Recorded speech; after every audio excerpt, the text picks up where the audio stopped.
Hey everybody, welcome back. We are still here at E3. It's day 3. We're at the PlayStation booth, and we are joined by Yusuf Mapara. Did I say your name right? Yep. I know I messed that up last time we spoke, so I just wanted to make sure I got it right. Yusuf Mapara from Switchblade Monkeys. We're talking about Secret Ponchos, which looks like this awesome, like Old West style, kind of 4-player arcade shooter. 8 players. What's that? 8 players. 8 players. I'm blown away. That's amazing news. Okay, so Secret Ponchos is like Old West arcade style. Why did you guys decide to make this kind of like throwback arcade style game? We just wanted to make something new. We're big fans of the fighting game genre, and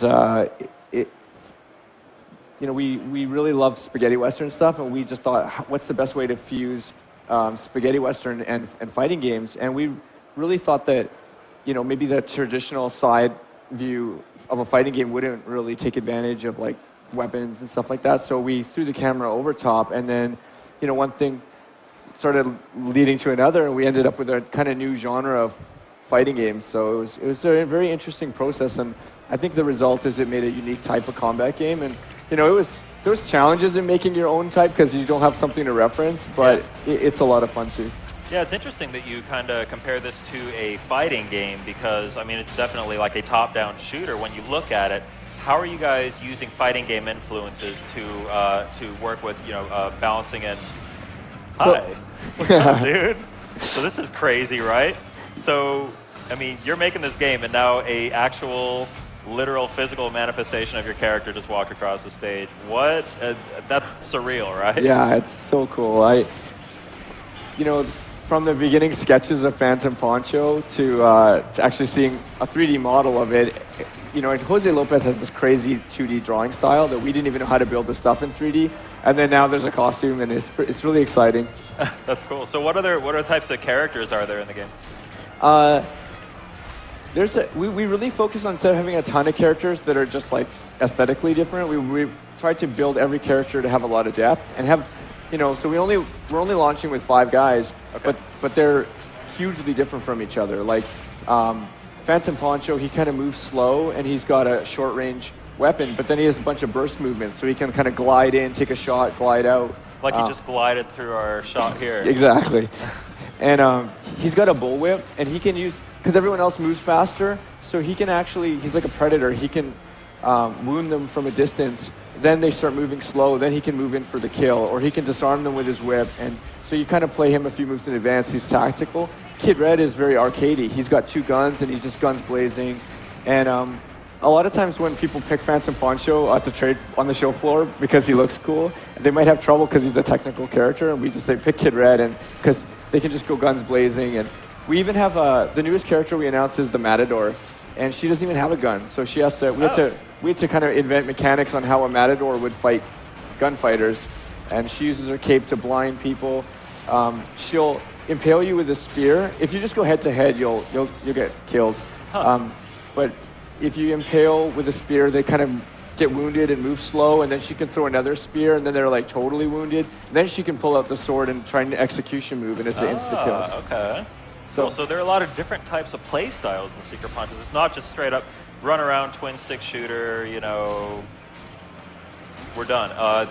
You have a lot of different choices in terms of the way you play the game. And I'm looking at some of this character art that's showing up on the screen here, and man, this game has a really distinct, really cool art style. Tell me more about, I mean, who's doing this art, and where are the inspirations coming from for some of these character designs? The spaghetti western genre is so full of inspiration. So even though we didn't directly mean to do this, the killer, he reminds me a lot of Lee Van Cleef. And, I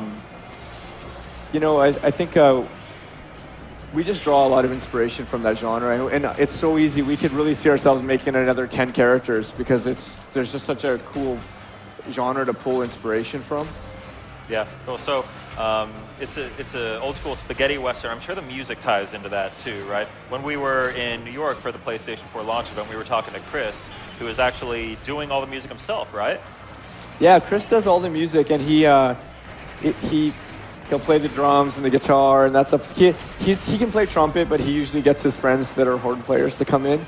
And Chris has never actually done any video game stuff or computer music before. He's just he's a band musician. And I kind of like that idea that he's going to approach this like he's making an album, not like he's just making, generic game music. Nice. And I think the music seems like a very strong point of our game as a result.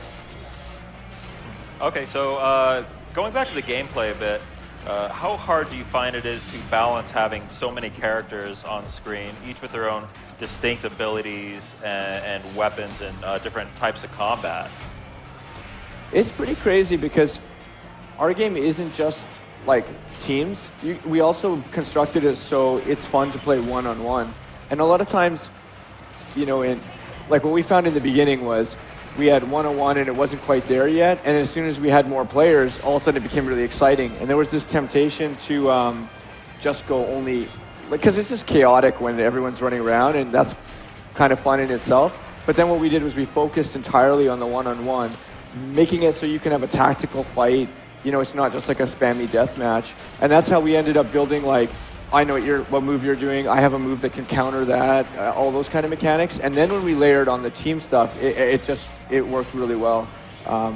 And there's some stuff we haven't even had a chance to test yet, like you were asking about balancing, but different team makeups, it changes the dynamic so much. Like if you have a team of, one time we had a team of all Kid Reds, and it was like this little bee swarm of like little attacks. They're all running around, and so we're learning a lot about the game now from just playing it.